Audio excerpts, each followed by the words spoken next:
No.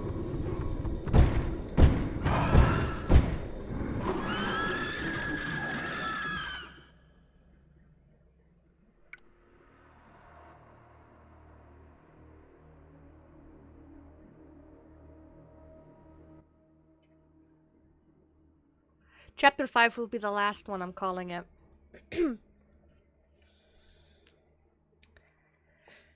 Since Huggy Wuggy came back now,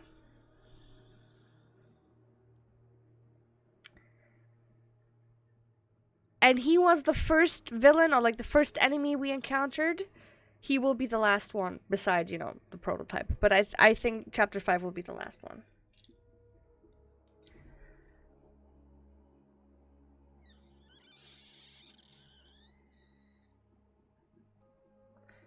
Huggy probably fell all the way to the bottom of the factory in Chapter 1. That makes sense.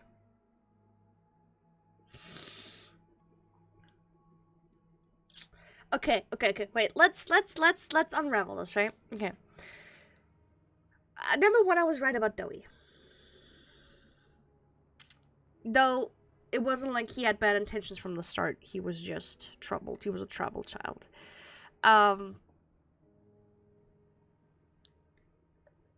We know that, I mean, we already had our thoughts of Ollie being the prototype in Chapter 3. We already called that, because why would he be the only orphan that's not asleep? How would he have lived? How would you... A lot of questions were just not making sense, not adding up. And since knowing that he could, like... Just knowing he could imitate voices made sense. Which, that also makes sense that since Poppy told Ollie everything we were trying to do, he obviously knew what we were going to do, therefore could intervene. So, placing the explosives, he knew exactly where to find them. Before, you know, we did... He was already on the way behind that.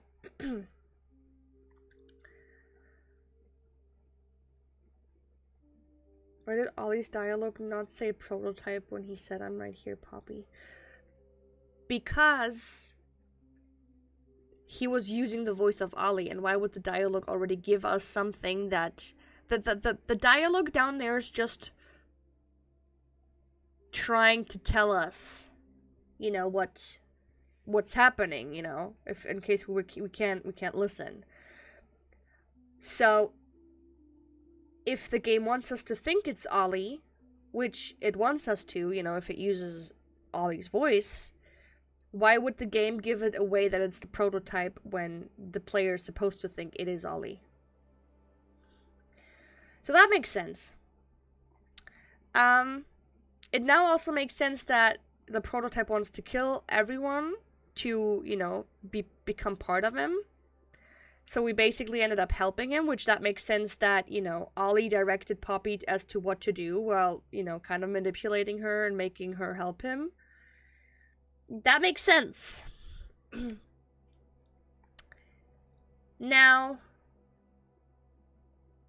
the only thing that's like a big what is who is the prototype?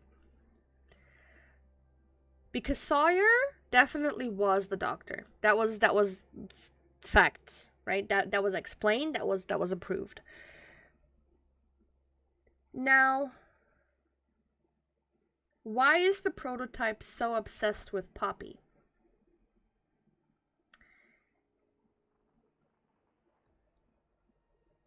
Who was so obsessed with Poppy? I have two things, right? Obviously, Elliot would have been obsessed with Poppy because he was his first breakthrough. And there was never another success like her. So putting her in a case and he said, "Come home," makes sense.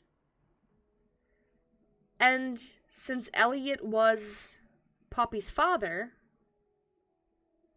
Well, like even if it was an adoption, right?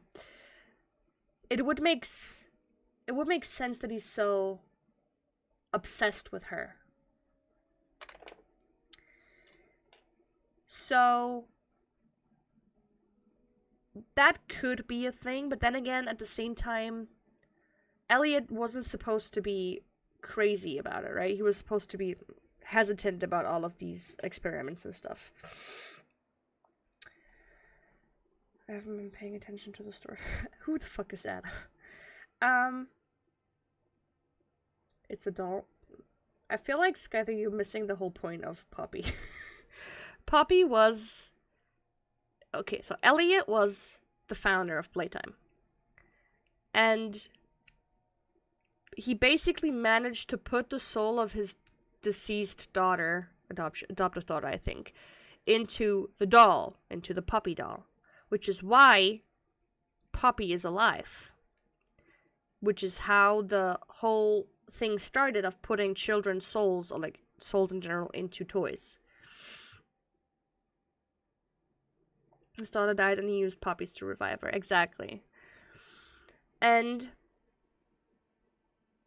Leith would make sense to a certain degree because he seems obsessed with, you know, he was the innovative director after all. He was also the one that just now at the very end was to be heard on the tape. He sounded evil as well. Like, the way he said these things sounded pretty corrupt. Pretty like, well, you know, you're not supposed to be here. You're gonna be shot, but you know what? Just run. So I think there's only these two options that would make sense. So it's either Elliot or Leith. Leith would make sense because of, you know, his obsession with success for Playtime in general. And the way he's just... He would go over corpses, pretty much.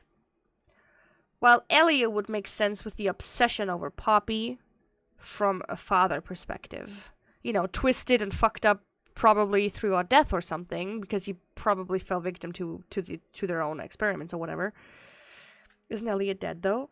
That's what I mean. You kind of have to be dead in order to be in those toys, you know, like semi-dead, I guess. Be a cop out and far too obvious. That's why I think Elliot just makes more sense with his obsession over Poppy and the way he said, "Come home." Like, I think specifically, I'm not sure who said that mommy put her in the case, but for me it would make more sense that it was the prototype or, you know, Elliot who put Poppy in the case to keep her safe from anything that would happen.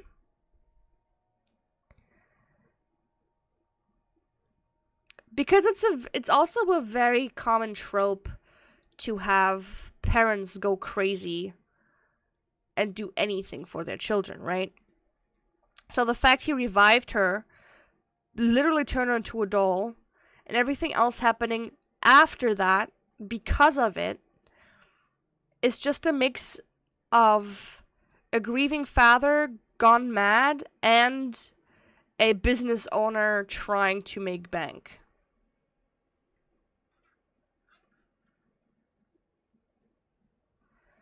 I remember Poppy said Playtime wanted it to be held. Yeah, that's the prison she talked about. Because below the factory is the prison, and that's what she talked about. Playtime wanted it to be.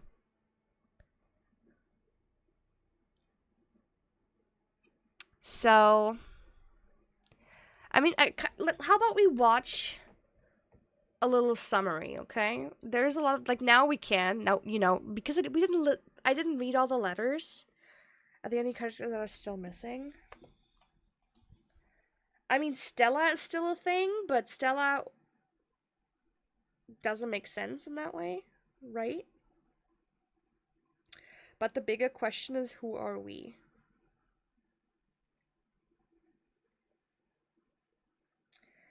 I mean,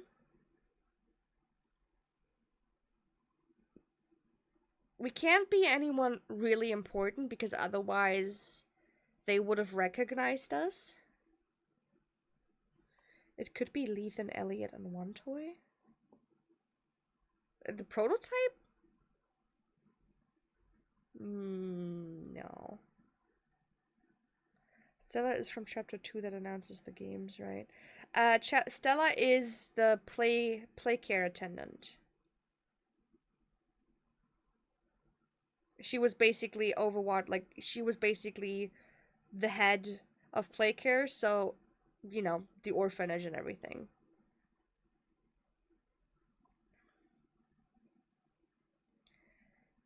Can I say you can now, like, say whatever you know.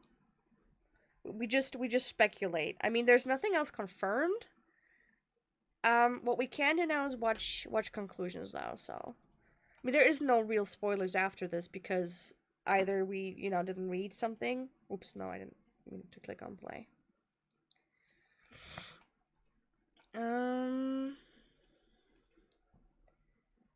Let's have a look. I mean, Ollie is pretty certain to be. What do you mean? Pretty certain. What do you mean, pretty certain? Ollie's not pretty certain to be the prototype. He is the prototype. Confirmed.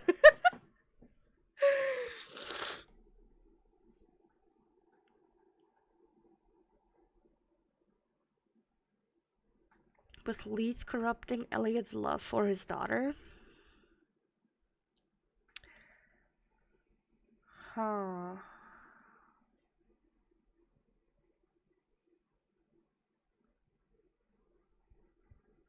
Let's see, let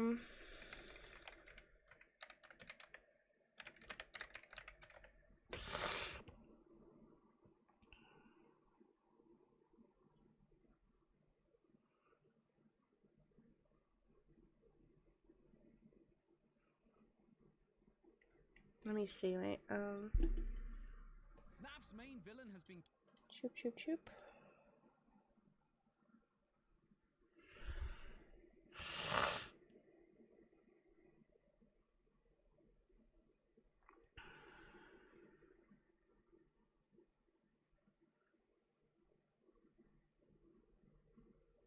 Wait, don't reject his offer? Poppy Playtime's Chapter 4 ARG is over, and as a reward for solving all the puzzles, we got nothing. No new character, no new trailer, not even a release date. Was this all just a pointless exercise? Okay, wait, no, that's like literally so far gone.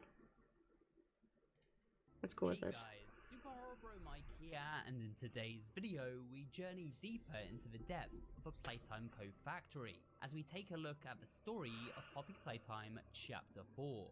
This video will walk you through the narrative events of this latest entry in the Poppy Playtime franchise. Yeah, game theory doesn't have chapter 4 explained yet. As well as explaining some of the mysteries contained within by taking a look at various notes. MatPad would have never known, just kidding.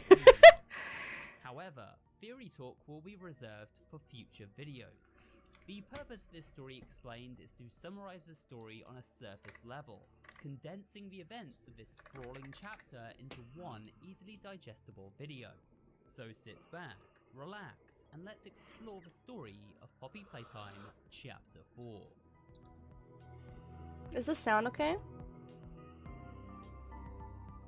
The chapter begins as we continue our descent with Poppy into the depths of a Playtime Co. factory, leading on directly from the cliffhanger ending of Poppy Playtime Chapter 3, where Kissy Missy was stranded on the floor above, attacked by an unknown assailant. Poppy explains that she must embark on a rescue mission to save Kissy, but tells our protagonist to continue with their mission to try and stop the prototype. She warns us that this area of the factory is more dangerous than anything we've encountered before. Be careful. Down here, it's not like anything you've seen above. It's not trying Mommy's to hide 100% what it dead, is. yeah. She's probably part It's of him hell. now. And Playtime wanted it to be. Poppy instructs us to follow the red smoke pipes as they will guide us to our intended destination. Shut She up, also Musho. I don't even have explains money that for she the has art. animals down I didn't here think that this was can gonna aid our happen so character in their quickly. quest. and so our hero sets off alone as Poppy returns to the upper levels to save her friend. Following the pipes, our protagonist makes her way through a nearby cave system, where they discover a note documenting the flammable properties of the red smoke. I wasn't planning on this to happen so quickly. You know? So I kind of didn't plan ahead. Anyways.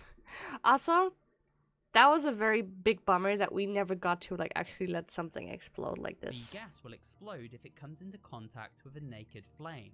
And Which this that seems never to be exactly why Poppy has rerouted the red smoke in the previous chapter. We eventually emerge from the caves into a horrifying toy graveyard, where the bodies of smiling critters are stacked in gruesome heaps as far as the eye can see.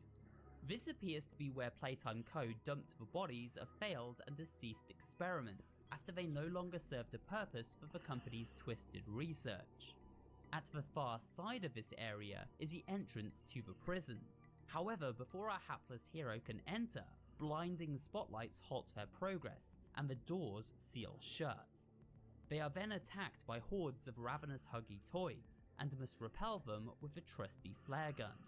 After the attackers flee back into the shadows, our protagonist Okay, but like, must is this gonna locate an alternate explain path anything, or is it inside. just gonna be a game summary? Because we don't need a game summary, we played the game. As we continue to explore the graveyard, we come across several journal entries left by one of the orphan children at Playtime, a 12-year-old named Riley. Riley lost her parents in a tragic accident and then became part of Playtime's Orphan Adoptive Initiative, a shady cover-up which allowed a company to conduct horrific experiments on the orphan kids, under the guise of an adoption program. We learn that this was indeed Riley's fate. She was deemed a suitable candidate for testing and eventually ended up in the body of a living toy. So These notes crazy. explain the morbid process of transferring a human into a toy body, and how the procedure was both physically and mentally damaging. We later find the remains of what we assume to be Riley, guarding a key to the prison train, which she hid in an attempt to stop her fellow orphans from meeting the same fate that she did. The prison is where many of the orphans were held captive until they could undergo surgical procedures to turn them into living toys. So pretty much, just as a conclusion, right? They have the orphanage and everything that we like play care, right? Everything looks pretty. And then there were the ones that were selected and apparently got adopted, and I think those were the ones that got deported into the prison. It is also a location where many of the bigger body experiments were locked up for observation and testing. After cutting through the cave system once more, we come across a train station leading directly into the prison. At this moment, we get a call from our mysterious friend Ollie, who warns us of the dangers ahead. Hey, Taxi. it's me again, Ollie. Everything you've seen Ow! here, the piles, the dead, Okay, we don't. hell. Which records a conversation held between two prison security officers. Did Playtime Co. was in regards to the treatment of the orphans and living toys they became. Take a listen. Know what we get in the East? Toys banging on the walls, crying for their parents, their counselors, whatever. It goes all day and night, and it just wears on you, you know? Know what we get in the North? Things.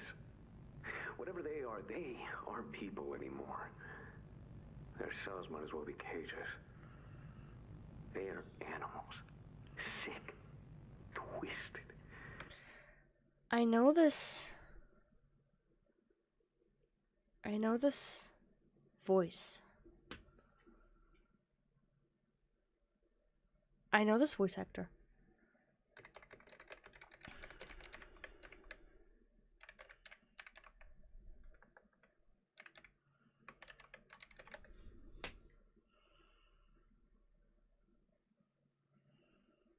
I feel like I know this voice actor. Just instincts and anger.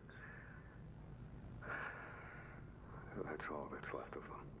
I feel like I know Our them. protagonist powers up the train and steps inside one of the holding cells tethered to it. The door slams shut behind them, and they find themselves trapped inside. Yes! Yes! Yes! Yes! It's fucking Sayu! Sayu VTuber! I knew it! I knew it! And steps inside one It's of the Sayu holding cells VTuber! to it. The door slams shut behind like Listen to it! They say Wait, where was trapped the... Wait, did I go too far? in these Give me the guard again. Listen to the guard one! Whatever they aren't people anymore. Their cells might as well be cages. They are animals. Sick. I knew it! Twisted. Just instincts and anger. That's all that's left of them. This line specifically was the one where I recognized him. Let's go, Sayu! I fucking knew it. Listen. I don't know many voice actors by heart, but Sayu is one of them. Our protagonist powers up the train and steps inside. He also one of spoke the holding father. cells tethered to it. The door slams shut behind them, and they find themselves trapped inside. Then a TV screen lights up, and a sinister Sayu. voice can be heard. Now what's this? Do I feel something squirming its way beneath my skin? An invasive foreign little germ. Well, little germ, let's make a game of you. This is the voice of the Doctor, a mysterious overseer who seems to control everything down here. We are now trapped in his domain, and completely at his mercy, as he begins testing us just like the orphans that came before.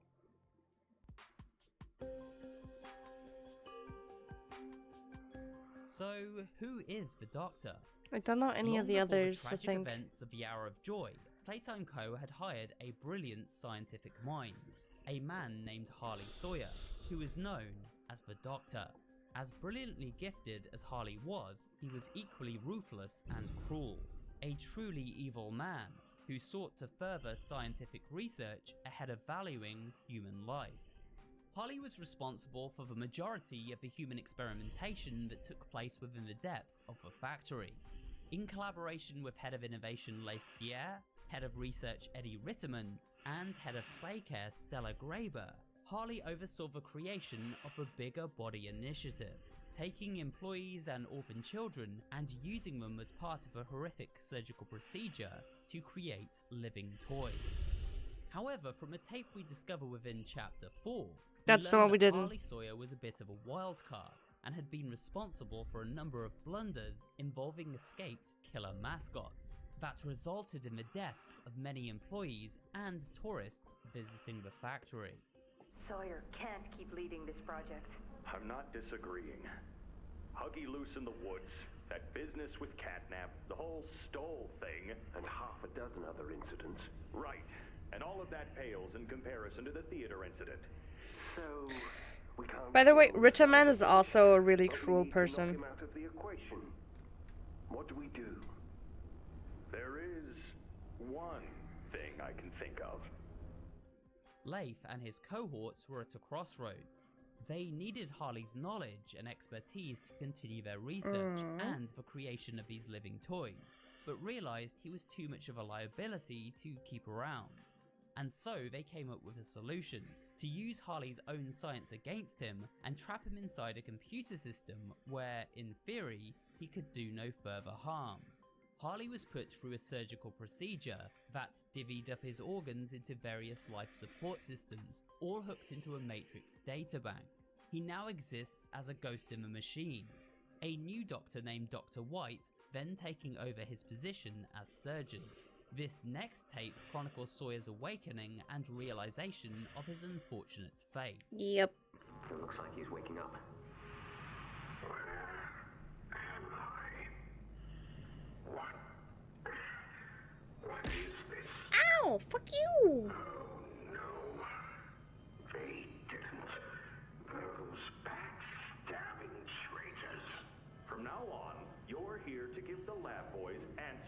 they need them, and carry out procedures when and how we tell you to. That's it. You'll die for this, Leaf. When I get my hands on you, you're a dead man! Harley was furious and felt betrayed. He vowed revenge on everyone who had wronged Was him. the Doctor and formed against an the alliance prototype? with a mysterious entity known Okay, as the no. Prototype. Together, the two plotted to put into play a plan. Okay, that also puts an end to the theory of Leith being the prototype, because if the Doctor works with the prototype and Leith and Sawyer basically hated each other, you know, One just... which would allow the bigger bodies to overthrow their creators and run amok throughout the facility. This now known as the Hour of Joy, where almost all the Playtime staff were brutally killed. We get a rough idea of how this plan was executed by listening to We a also didn't VHS find this tape one. documenting a conversation between the prison warden and the Doctor. The Prototype had escaped containment and was attacking prison security. The warden was the only staff member with security clearance to unlock the exits, Because I but couldn't get knew into that the he room. would never be able to make it to the surface in one piece. So the Doctor manipulated the warden into handing over his access, by promising that, if he did, his survival would be guaranteed. What? The Omni Hand.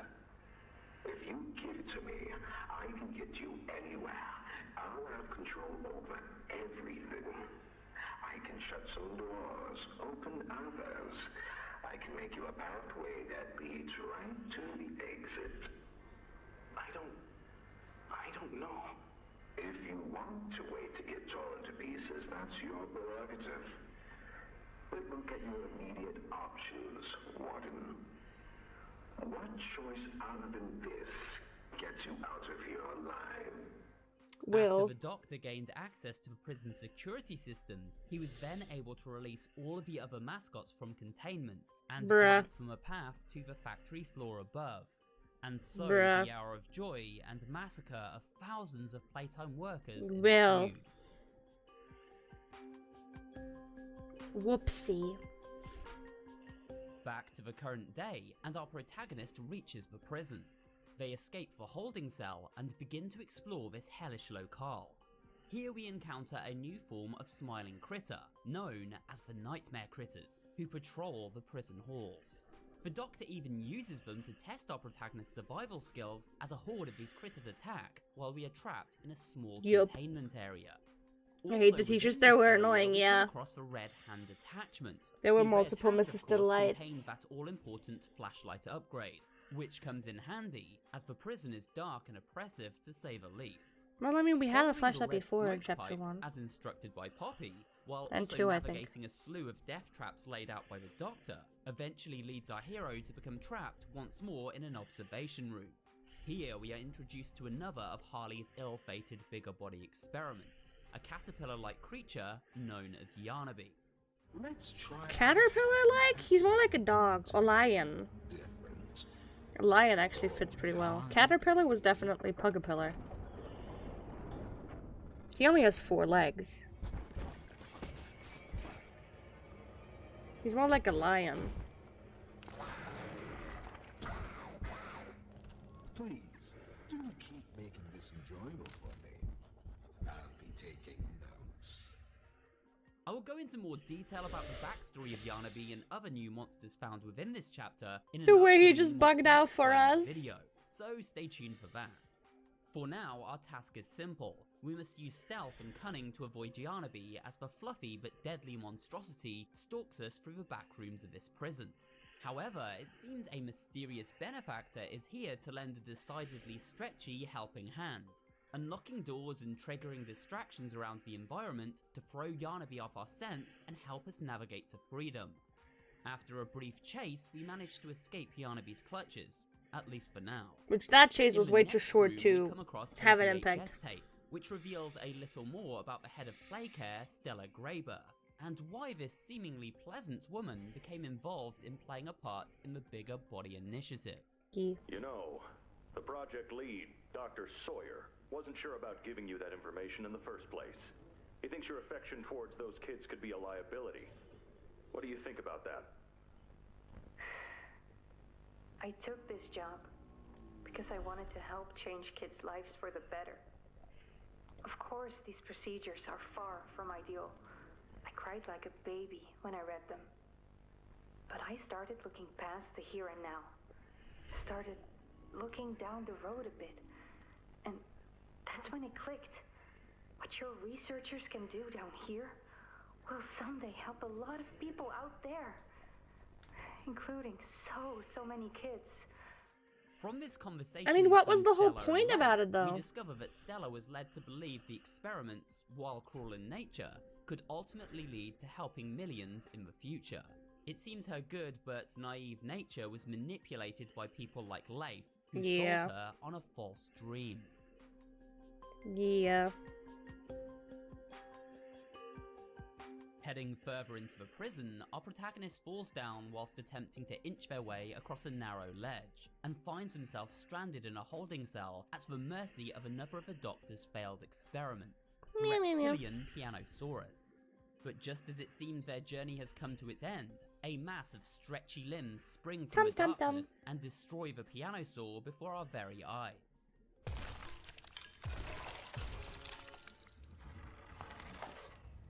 Jump, jump, jump. Now that hit the spot. I haven't eaten in weeks. Hiya there, pal. Nah. Don't worry, I won't eat you. You ate your own parents, so. The Dough Man. While he is certainly capable of violence, Doughy is mostly docile, and we learn he is in fact working with both Poppy and Ollie to try and put a stop to the prototype's Dinosaurs diabolical always reign. taking L's, yeah. But who is Doughy? Well, at the beginning of the chapter, we witness an advertisement for this Doughy character, who seems to be some sort of putty-based toy, fully malleable and able to bend and stretch into many different shapes. Following on from this commercial is home video footage of a boy named Jackie, who receives an action figure of Doughy as a Christmas present from his parents, along with a ticket for a tour of the Playtime factory itself. Unfortunately, this tour ended in tragedy. While exploring the dough mixing room, Jackie falls from a catwalk and lands in one of the mixing tanks, where he becomes infused with the very dough itself. Later on in the chapter, we learn that, after this accident, Playtime managed to resurrect Jackie as the living version of Doughy we team up with during this chapter. Jackie's parents receive a secret invitation back to the factory, where a Playtime scientist allows them inside Doughy's room. The mother is delighted to reunite with her son, even in this monstrous new form, but the father is a little more concerned. And his concern is well founded, as Jackie, now in his Doughy reincarnation, ends up killing both his parents in a fit of rage. Whoopsie. Hey, you'll be okay, I promise. The dad Mom's is, always here to talk. saw you again. No, In I case we don't hear him want again. to talk. Get out! Susan, I think we should leave. Jackie? Yep. I'm You staying can hear it. right here. The gentle voices lie. I know what they do.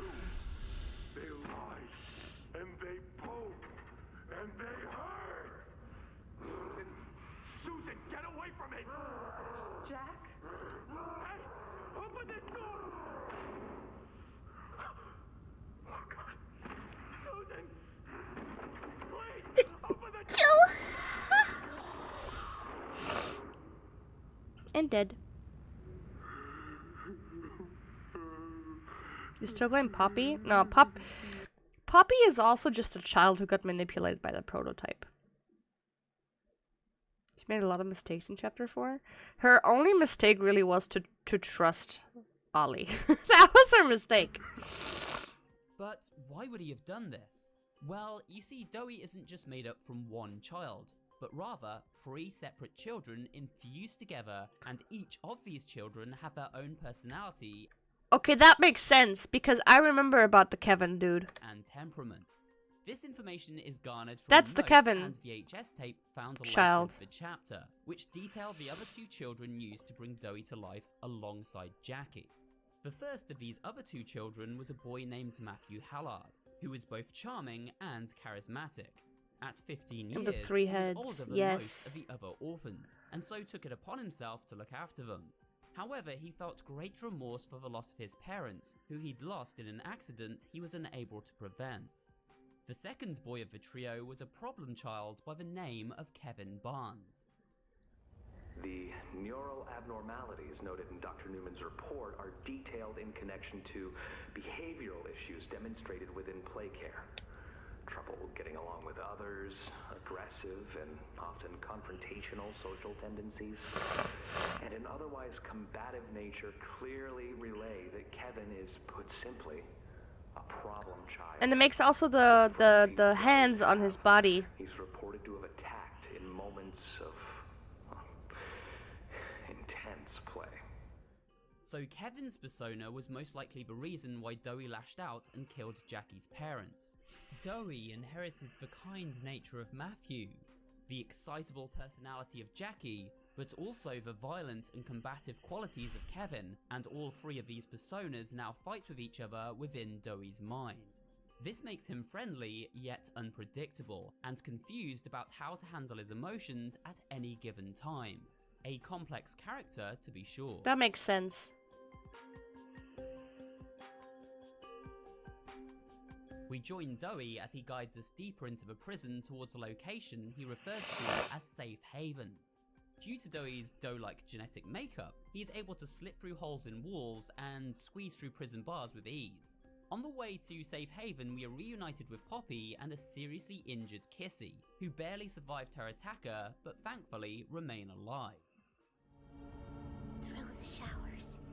Should be able to make it into the safe haven. I'm interested to see. We catch our first glimpse of the prototype, who seems Yeah. to be a spidery mech-like creature, stalking Poppy and Kissy through the halls. It also appears that the prototype was in fact the entity who attacked Kissy during the finale of But that's not spider-like if it has 6 legs, I'm Chapter just saying. 3, and now has followed the duo into the depths of the prison. The 3 survivors finally reach Dowie's Safe Haven, where he is none too pleased to find they have led the prototype right to his door. What's going on? What's kissing? Goodness. What happened? We need to get her help. Now! Poppy. Is that really right? Take her to one of the beds. I'll check the defenses. The only question I have is, Something's still outside. how do they know Poppy when she was locked up? He's out there. You brought him down? We'll talk about this. Okay, but this is Matthew, kind of. I'll make sure. Mommy had 2 legs and 2 arms. Yeah, but Mommy isn't a spider either. Locking down Safe Haven.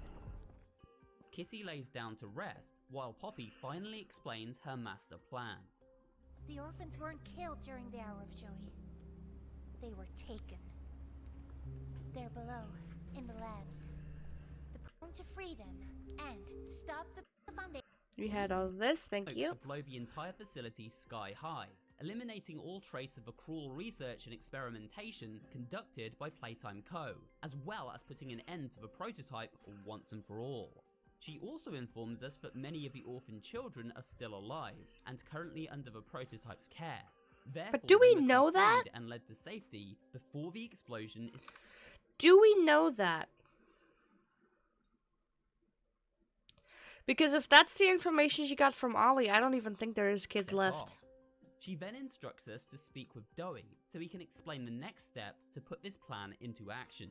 Dowie leads us into the auxiliary power room, where he airs his concerns with Poppy's plan for revenge. But I ask you to consider. If Because we I drop think everything. it was a story made up from the prototype to lure Poppy to him. Just Because he knows Poppy cares for the orphans. How much do we waste? So I think the next chapter will only be basically defeating the prototype and getting out. Blowing the whole thing up. Because that failed now. Let's just think about it. It also doesn't... Dowie It literally doesn't even make sense, because if this has been years in between, even if they are asleep, they would be dead. They would be malnourished and died from anything. You can't just let them sleep for years. He values the lives of the toys under his care within the safe haven, and doesn't wish to see harm come to them, despite them having no possible way of life on the surface world. In order to redirect the red smoke into the prototype's lair, we must use a backup generator located within this very power room. The catch is that to use the generator, we must first access it with a grab pack hand known as the Omni Hand, and unfortunately, said hand is within the possession of the Doctor. I need you to stop the Doctor. To take his Omni Hand. We'll need it for the generator. And if you want red smoke in the Foundation, you'll need it too. Something very interesting indeed. You see there is a connection with the toys down here and Poppy. It seems she once lived down here with them and was a leader of sorts, but at some point was captured by the prototype and locked away in the case upstairs, where we first discovered her all the way back in Chapter 1. Unaware of her fate, the toys believed Poppy had abandoned them and that she is no longer to be trusted. What's Poppy doing here? I don't know, they just let her in. Why? That's in finding a whole lot of trouble we don't need. I mean, how do we even know we can trust her this time? We don't know, so let's just be careful. We also discover one of the more intriguing VHS tapes of the chat. Poppy clearly has her own agenda. No. Her agenda was to save the orphans. Think about it. What I think happened is the entirety of Chapter 2, after we freed her, she wants to help us out. And then she somehow gets into contact with Ollie, who tells her about the orphans that are still alive. And because she sees that we are capable, she needs our help, she wants us to help her free the orphans, which explains the entire arc of Chapter 3. Which, do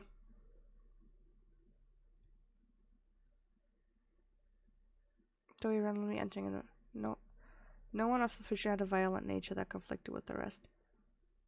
Yeah, one of them had. Yeah, Kevin. The Kevin Barnes child. But I think that's where, instead of helping us, she switched to, use us, basically, to defeat the prototype and save the orphans. Which, if that story was entirely made up by Ollie, aka the prototype, who just wants to get her back into the case, it makes sense that now in Chapter 4, she runs away in the end, abandoning us, because she's too scared to be captured again, and because she just realized she's been lied to, and everything was a lie. And I think something really telling is when she asked if Ollie even existed, and the prototype said yes, but that was a long time ago, or like many years ago or something. Which that leads me to believe that all of the orphans are dead. They used to be there, Ollie used to be an orphan, but he's dead now. That's my guess. Simply labeled Ollie. This tape contains a conversation between Ollie and Poppy. That's the one we didn't find, by the way. Poppy in a distressed state as Ollie tries to calm her. I'm nothing now, Ollie. No one. I'm a thing. And nothing they can do to me hurts more than that. You're not nothing to me. You're Poppy. And talking with you like this, I know it doesn't make any of what they do right. But it makes me feel like a piece of me is still here. No matter how small they try to make it. I'm here, Poppy. For you, I'll always be here. That's a whole different tone of voice. I think that was the real Ollie. Being maybe turned into anything else as well. But I think that was the real Ollie. Because the way it talked was a whole lot different than what the prototype... The prototype did copy sentences, but it sounded different. It seems as though Ollie was a true friend to Poppy. Which then also makes sense that Poppy trusted Ollie when he said, oh, they're still alive, not knowing that Ollie and the other orphans might be dead already, but it's the prototype imitating Ollie's voice because he knows Ollie used to be a friend to Poppy. Someone who she trusted while at her most vulnerable. Especially because if the prototype learned that Poppy escaped and he wants her to get back into the casing, using a voice of someone she considers a friend, like Ollie, would be the smartest move to make her stay willingly. Because she would have gotten out. If she would have helped us, she would have gotten out. But if her friend Ollie tells her not to, like, you get the gist? And so our protagonist bids farewell to the safety of the haven and makes their way into the sewer system. Here they overhear a conversation between Doey and Poppy, who are at odds with one another in regard to the execution of her master plan. It's the best for everyone, Doey. That no trace of this place is left. We agree to that. We've starved down here. We've been hunted. And now you're asking us to burn everything? All of us? We've made our life protecting these toys. And they've saved us. In more ways than one. I wish there were another way, Doey. But I just don't see it. After navigating the sewer system, we emerge in a mine shaft. As they explore the mines, our hero is once again ambushed by the relentless Yarnaby, who begins That part was stalking them annoying. through the eerie tunnels and maintenance areas while they I desperately low-key try to like the restore puzzle power part of to it, the exit. but After it was avoiding annoying. Yarnaby's detection and rerouting the power to the exit, our protagonist continues on, but just as they begin to leave, Yarnaby picks up their scent and gives chase.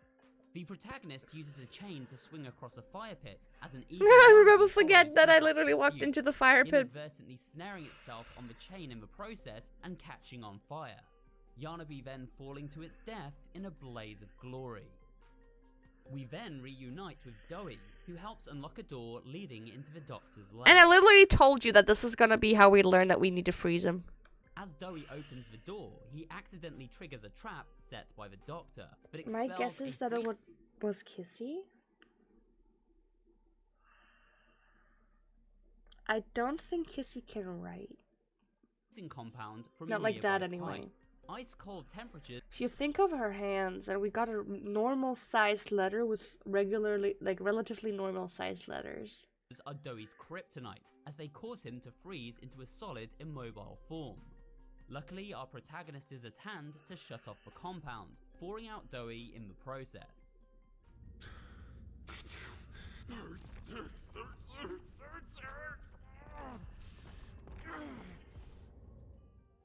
Doey stays behind to recover, and so we continue alone. Soon discovering one of the dig sites But set how do up we by know she construction can? company Warrenback, the Doctor's hideout is located directly above. As we explore this area, the Doctor begins taunting our hero. Questions for now that must remain I want to know if there would have been a change to us accepting the Doctor's unanswered. offer. And to think Playtime had someone of such rare quality and never noticed. Funny. Another reason why I don't think that we were anyone important. Because Sawyer would know us. And he literally says, and to think Playtime had someone of such rare quality and never noticed. Funny. That makes me believe that we are none of the major cast. None of the major people. I can't say I remember seeing your face before. See? But I'm curious. That's exactly, like, if Harley Sawyer didn't see us, we cannot have been part of anything important. Why come back? Now, the only other thing is... Okay, wait. Does Sawyer know Richie? Remember the guy that got demoted and promoted? Because he was a little, he was always revolting against... Cribs, hi. Because That, to me, could be the only person that would make sense for us to be the MC. We have been mentioned to some degree. Richie did care about the kids not liking what Playtime did, but he was a pawn in the game. So, Richie receiving a letter that there's still people there would make sense as to why he would care and come back. Because it has been mentioned multiple times that Richie did care for the children. Didn't he have a short temper? Yes. That's why he got demoted. And then he got better, and then this other dude promoted him. But this would be the only... Because I think it would be dumb if he were just some random XYZ employee. That wouldn't give any meaning to the character we play. Wouldn't explain why we come back. But Richie's always only been mentioned on the side. He wasn't really anyone important. So I think it could make sense that we are Richie, who has received the letter and came back because he was the one that cared. It can't be that a vague letter was your only reason. Was there someone you loved here? Someone you'd lost? He also begins casting doubt about Poppy's good intentions, revealing that she knew about the plan for the Hour of Joy before the catastrophe even went down, and was working with the prototype. Poppy told you her story, of course. Innocence is bliss. And she is oh so innocent. Did she tell you her part in the Hour of Joy? That she knew it was coming? Or did she leave out that crucial detail? While attempting to survive the many traps laid out by the Doctor, we begin the process of shutting down his various life support systems by freezing Harley's organs one by one. Each of these life support systems is contained within various operating theaters the Doctor once worked out. I didn't even realize those were his organs. I didn't even realize that. Before the Doctor grants access to his lair, he poses our protagonist a moral dilemma. A nightmare critter is trapped alive in a glass jar hooked up to the freezing agent. If we wish to confront the Doctor, we must take the life of this poor defenseless little critter. The Doctor argues that experiments like Dowie and Poppy wouldn't hesitate to do this, as violence is simply in their nature. But what about us? It's your mission. Now I want to know what the other option would have been. The door will open. Or The main character is probably some kind of recreation because he can survive such a deep fall.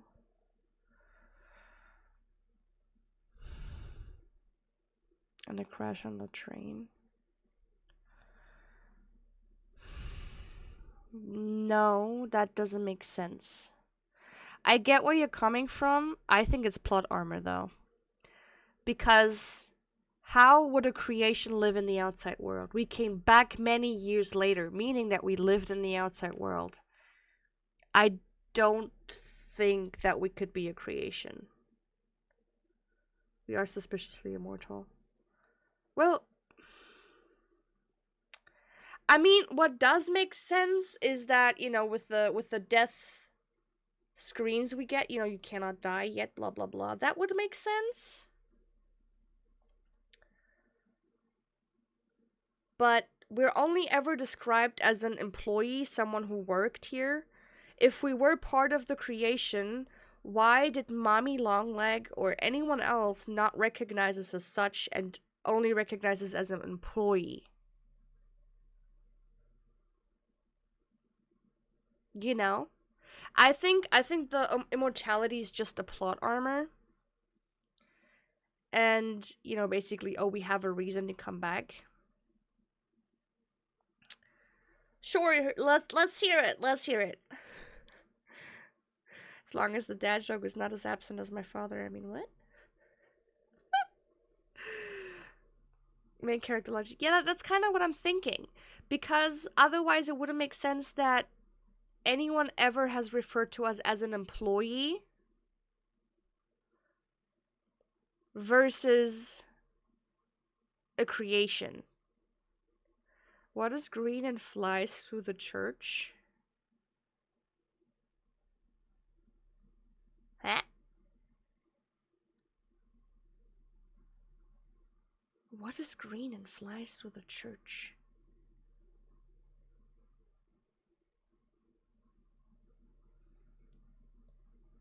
I don't see us being too important to the story, Leith or Stella at most. No, we are neither Leith nor Stella. No. I doubt that. Because if we were that important, the Doctor would have known our face. We would be way more known. Leith wouldn't have come back. He doesn't give a shit, and he wouldn't help Poppy. Stella doesn't make sense either, because she was also too important. Which is why my guess is that we are rich, just because Richie was only mentioned as part of the story, but didn't have a bigger importance. Mommy did recognize us for some reason. Exactly, she knows that we were a worker. That's what I mean. So, like, she did recognize us as an ex-employee. I do not remember story-wise if Mommy ever had contact with Richie. Again, Leith does not make any sense. Stella would also be too important for the Doctor to say, oh, I haven't seen your face before, blah, blah, blah, blah, blah, and they wouldn't know. That's why I think Richie would also make sense, because of the Doctor who said, didn't know someone of such quality and they didn't notice. Because I remember the tape where Richie got promoted, this other dude who said he was about to step down and, give his job to Richie. He was the only one seeing Richie's potential, and he said that. So that would make sense. Okay, I'm gonna lock this in as my answer, that the MC is Richie. And the prototype makes sense if it would be Leith or Elliot. But then again, Elliot's intentions in general are still very vague. Is maintaining the name of your morality more important? Act quickly. Of course, the choice is a simple one. We must take the critter's life in order to complete Poppy's mission and save the orphans. With the test complete, the Doctor grants access to his dominion, and so we head up the elevator. Wait! For the final confrontation. Wait, did they not realize? They did not realize there was another way.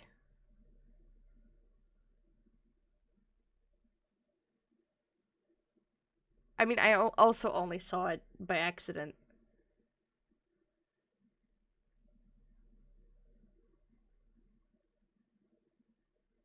No one ever...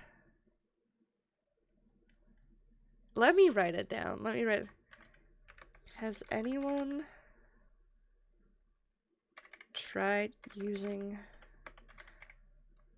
the hook on the ceiling instead of killing the nightmare critter?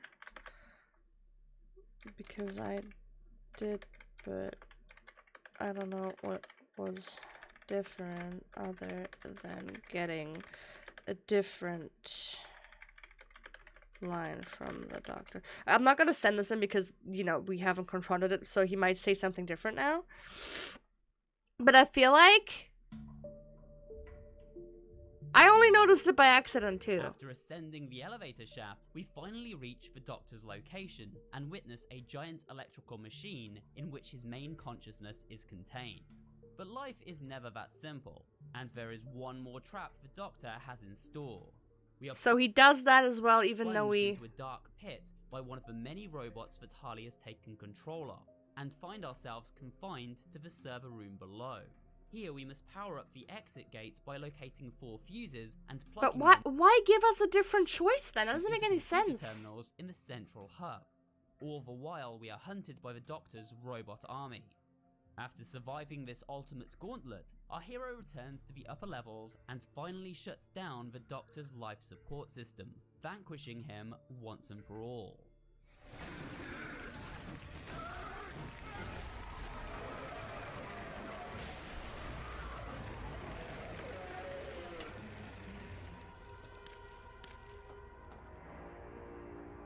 You saved. The illusion of choice. Yeah, With the literally. access card obtained, our protagonist is now able to acquire the Omni Hand needed to reroute the red smoke and put the final stage of Literally, Poppy's I don't know plan what into action. was And what so was they it for. head back to the safe haven to complete their mission. Upon their return, they are greeted by an excitable Poppy, who can't believe the But mission Kissy was is a still gone. success. Kissy's She not there. asks the protagonist to follow her to the power room, so they can begin preparations to divert the red smoke using the Omni Hand. While speaking with Poppy and Doey, the trio receive a troubling phone call from Ollie, who explains the prototype is heading straight for them. What's... He's outside! Ollie! He's outside! You need to distract him, Doey. Please. Keep him away from here. Without the generator. I know, but he can't get in here. But what would that... Just buy us some time. Ollie, if you can hear me, work with our friend here. Yeah. Yeah, I get it. Doey heads outside to try and distract the prototype, while Ollie guides the player through the 3 steps necessary to repair Well, the I kind of generator. just did it. But we must act quickly, as while taking it offline to conduct these repairs, the safe haven's defenses will be shut down, leaving the place vulnerable to attack. With Ollie's guidance, the generator is soon repaired. However, Doey is nowhere to be seen. Poppy instructs us to head to a location with smoke. Back of Nightmare room where the aforementioned 4 sets of explosives. We are did that. ambushed once again by those pesky critters and forced to flee the scene, taking a nearby elevator back to the mine entrance. Here we bump into Doey, who survived his encounter with the prototype and successfully led him away. At that moment, an explosion goes off at the safe haven, and Doey rushes off to investigate. Upon reaching the hideout, Something doesn't make sense though. If the safe haven is here, why do we take the elevator down? We took an elevator down here, didn't we? I need someone to draw the fucking map because I'm pretty sure when we walked back we took an elevator down, which confused me because the explosion was up. the safe haven, and Doey rushes out to investigate. Upon reaching the hideout, we find it in a state of ruin. The prototype managed to gain access to the safe haven and used an explosive charge to blow the place sky high. Doey's friends now lying dead beneath the rubble. In this moment, he sees red, and the violent persona of Kevin takes hold.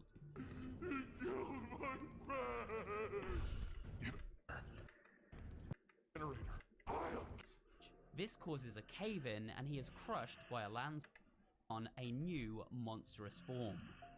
Doey can no longer control his emotions. Stricken by grief, guilt, and anger, he begins furiously chasing our hapless hero as they race to safety through the winding caverns that surround the once safe haven. See, because now we're going up sequence, we can acquire a very secret instead of tape, down. but Oh, we'll take a we listen did to not get that a one. little later. We did not get that one. After a narrow escape from Doey, we emerge at the dig site below the Doctor's lair. Monster Doey catches up to the protagonist, and with no place left to fuck run, this. they are forced to fight. As Doey pursues us, we hear the conflicted personas of the 3 children trapped inside him, crying out in pain Yeah, and anger. that makes sense.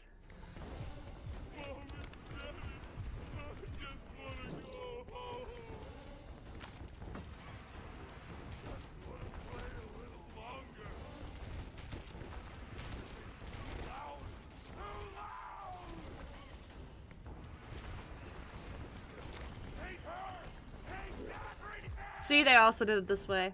To defeat Doey, we must grab canisters of freezing agent and place them in his path. These canisters then become stuck to Doey's gloopy body as he passes over them. He must then be led beneath one of several saw blades located around the dig site, and the canister detonated using the flare gun. Yeah, that This doesn't work. freezes the monster in place. That and didn't work then for me. It's time to cut him down to size. Doing so enough times allows us to defeat Doey. at least for now. You see, only moments after leaving this area, Doe manages to reassemble once more, and grabs our hero as they make their getaway. Unfortunately for Doe, he captures us in a crushing room, and so by freezing him here one last time, we are able to finally terminate the ill-fated experiment. Can't trust anyone! The gentle voices lie! You lie! I'm trying to be better. To be who they need. That's Matthew. Smart enough. Not good enough. Not...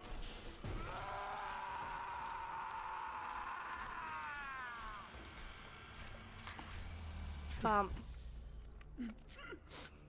I'm sorry. See, I only really noticed the difference between Kevin and Matthew, but not really Jackie. Shortly after this confrontation, we discover an audio recording left behind by Doe that sheds a little more light on how his splintered personality works. It seems he genuinely had good intentions, however exposure to increasingly dark and depressing events caused him to have trouble keeping his cool. Yeah, makes sense. I mean, he's a child after all. Fighting's been bad. Real bad. I've, seen a lot of stuff I probably shouldn't. That's like another thing, like, they're all children. It's been hard to keep my head straight. The others, they look to me to know what to do. We check out that secret tape collected as we fled from Doe. The tape is an audio recording from Poppy, where she explains that despite her hatred for the prototype, she knows he is right, and the living toys can never leave the factory. Prototype says we can't leave. Not now, not ever. I hate him, and I hate this place, and I hate that he's right. He explained everything, and he's right. What they did to us, we can't ever let it happen to us or anyone ever again. The tape also confirms one of my own theories, that Poppy is in fact the daughter of Playtime co-founder Elliot Ludwig. I wish you were here, Dad. I could really use one of your talks right about now. You know what to say. When you were running this place, you always knew what to say. I miss you.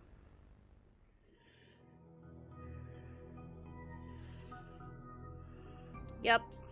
Continuing onward after these that was major kind of an plot obvious thing, right? Our protagonist discovers a garbage chute and, with no other way forward, slides down into the unknown. At the bottom of this chute, they find Kissy and Poppy, who have sought refuge in the ventilation tunnels. Poppy desperately attempts to get in touch with Ollie, worried as to his fate after the explosion above. Poppy is furious that we killed Doe, but before she has time to further elaborate, the phone rings and Ollie is on the line. However, he now sounds far more sinister. Ollie, something's gone horribly wrong. The safe haven... Shelf ventilation block B6. Is this where you are, Poppy? What? Stay where you are. Pre-teens, I think, right? You're not going to run. I still hate how fucking scared Kissy is. The charade is over. She's literally so terrified. Who is this? With Ollie. Prototype, or rather, one of the many voices it is able to mimic. It seems as though each victim of the prototype is amalgamated into its very fiber, and then becomes replicable to trick and lure in its victims. Ollie was once an orphan boy who befriended Poppy, but fell victim to the prototype long ago, and now is simply used as a tool for his benefit. Yep. The prototype goes on to explain that Poppy is important to him and should return home. What are you going to do with me? I've got something special in mind. I prepared it just for you. And this one, you will never want to leave. I admit, though. Yeah, I think it was around 12-ish. After all that time in your case, I'd hoped you'd see things Differently, don't you understand? It's always been about you. That's the line. It's always been about you and me, what we are. come home. That's things family says. You know what I mean?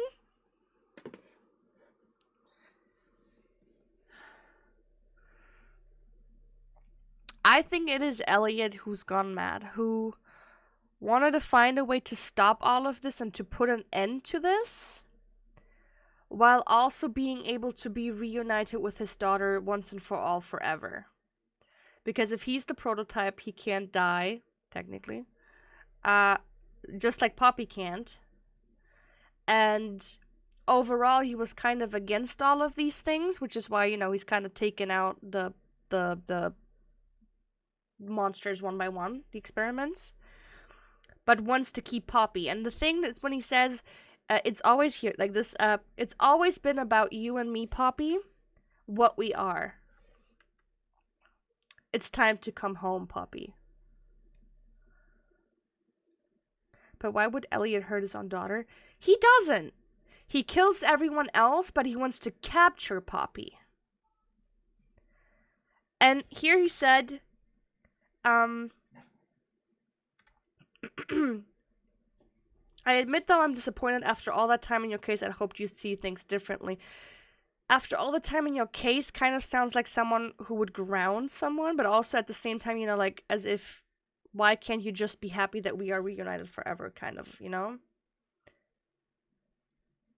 So, like, here, I've got something special and I'm prepared just for you. It all sounds so focused around Poppy. It's time to come home. This raises the question, why is Poppy so important to the prototype, and what exactly is their connection? Desperate to avoid becoming a prisoner locked up inside her case once more, like, Poppy flees the scene. She needs to be on game 3. I suck ass. I'm only good with conclusions when I'm provided the evidence or like the hints, but I'm not good at finding them out because, you know, I skip shit. Leaving Kissy and our protagonist to the prototype's mercy. The prototype has taken the detonators planted in the red smoke room and placed them all around the vent system, attempting to blow Kissy and our hero to bits. Kissy bravely throws herself at the protagonist and shields them from the blast. Aww. However, as she does so, the floor gives way and we fall into the depths below, tearing off Kissy's arm in the process. Aww. Picking themselves up from their fall, our protagonist ventures through the cave system they now find themselves stranded in. They soon locate an ominous chamber where the poppy flowers used in human experimentation are grown. At the far side of this flower chamber is a door and inside a VHS tape. However, no sooner than we insert this tape, the door seals shut and we find ourselves trapped. We then hear the voice of Head of Innovation, Leif Pierre, who explains this is the most secure area of the facility and that we are trespassing. The punishment is death. This is the single most high security, high clearance section of the whole factory. When someone finds you down here, you will be shot. And before you get any ideas, don't think you can just sneak away either.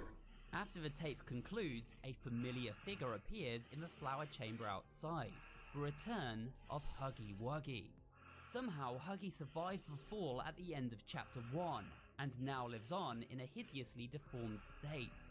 He charges towards the door and begins pounding on it like a wild animal. What will our fate be now? Well, we'll have to wait and see, as this is where the story of Poppy Playtime Chapter 4 draws to It's a with his close. foot. And with that, we've come to the end of this story explained video for Poppy Playtime Chapter 4. I hope you found it both entertaining and informative. Yeah, so I think we are Richie, and it could be very, very much likely that the prototype is Elliot. That's the only way I can think of it.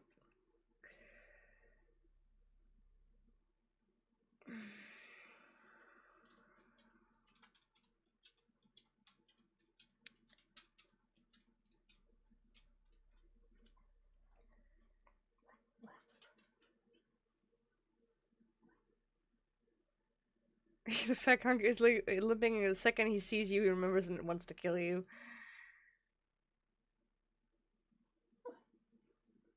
No shit, you dropped the box on him. Well, he tried to kill us in the first place. let's just be real. He tried to kill us in the first place. I have evidence of that.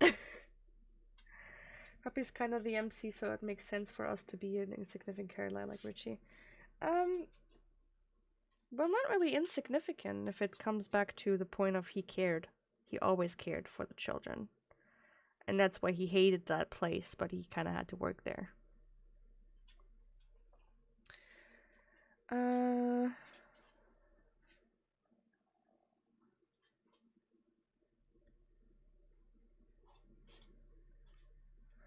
I think one of the main reasons that Prototype destroyed the safe haven was to get rid of Doey. Doey was definitely one of the toys that could probably fight him on a fairly even footing, and Doey's body makes him insanely hard to fight and practically invincible without freezing temperatures. The Prototype also didn't act against Poppy until Doey was out of the picture. That is true. And he tried to lure Doey away.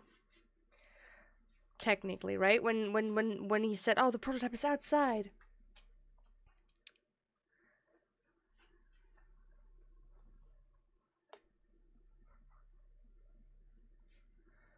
Okay.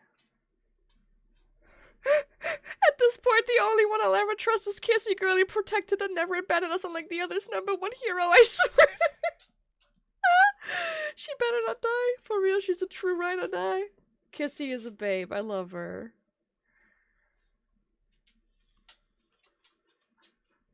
I'm not ready to lose another ally. I mean, I also understand Poppy. Poppy's been basically manipulated. And now she's just terrified. She's been in containment for how long. Kissy is a real one. Kissy is a babe.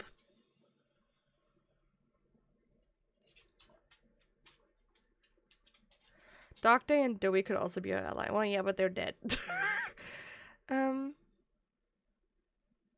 Yes! I hate the little detail that Kissy shakes and seemingly weeps when she hears the Prototype through the phone. Yeah, she was terrified. Probably because she's traumatized after being, yeah.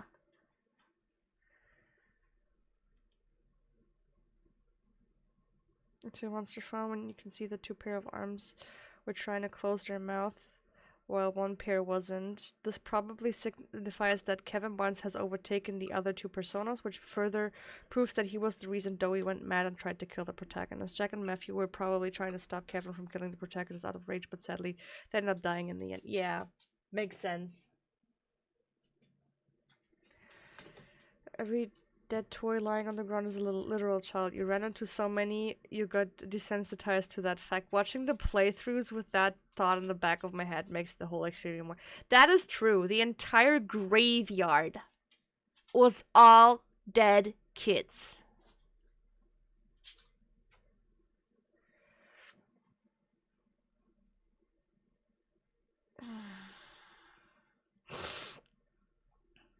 When is talking to Poppy, it kind of a manipulative parent. Yes! Yes! Yes! Yes, they said it! When the Prototype is talking to Poppy, it kind of reminds me of a manipulative parent trying to get their child to come home. Especially, I don't know, when he said he was disappointed in her and continued to get her to come back, really screams toxic parent-child. Yes! Yes! Because who would say they're disappointed? Who would have the power over her to say that they're why would that mean anything to her?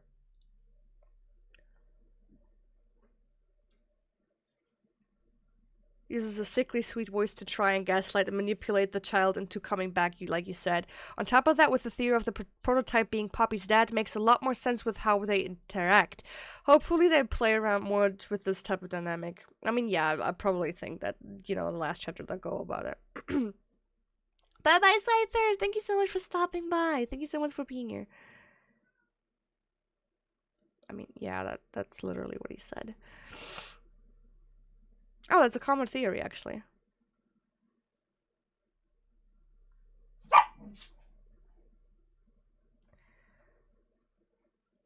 Elliot loved Poppy so much before she died. By the time she died, he went crazy, mad, and sorrow and continued to work so much he researched on how to bring the dead back to life. This does show how much grief can yes, that's what I mean. Like, he went crazy. That's why he was fine with the entirety of Playtime Co. in general. Yes, I think also Poppy, Ollie was real before. And the voices aren't people he has similarly because he mimics Poppy's voice while speaking to her. Also, if Ollie was in fact a real person, given what we know about the prototype thus far, I find it highly unlikely he would kill a child. My theory is that the prototype can mimic voices he hears as long... yes, that's not a theory, because it's been literally proven. In Chapter 1, actually, when we hear the last tape, he mimics the voice of the doctor.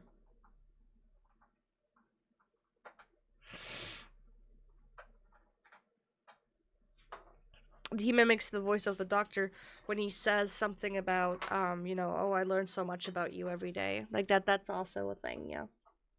I'm not gonna read through all of those. I'm just trying to, like...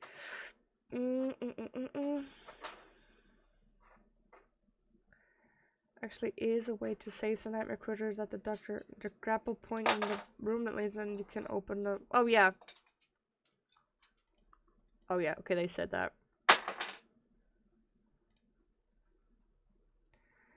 But the doctor only tells you something along the lines of have it your way, and I think it's pretty much the same from there. Yes, okay. Yeah. Okay, game theory, real life does it too, okay. Either way, the story plans out the same. You go different piece of dialogue from... Okay, yeah, that's literally it. That's kind of disappointing.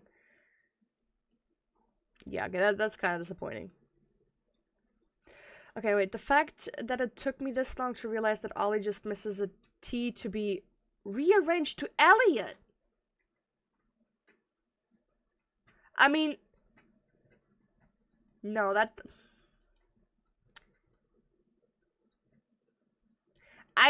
Yes, I see it, but at the same time, if Ollie was an actual child she talked to, unless...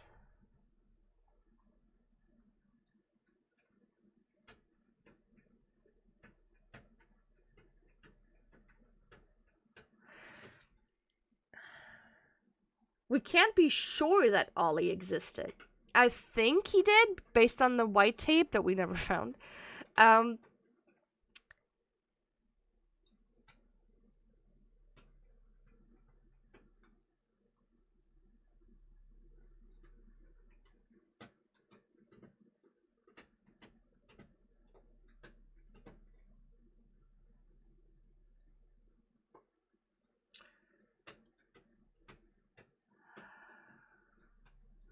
This part doesn't make sense.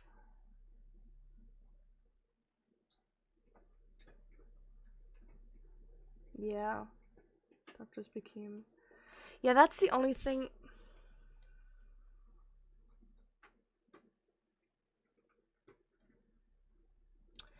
Therefore, Elliot can't be the prototype due to timeline conflict. And that was Leith Pierre, okay. Rich was the prototype because he knew too much about the company and they didn't want to tell authorities. I don't think that Rich can be the prototype. It would be weird. Because why would he care so much about Poppy specifically?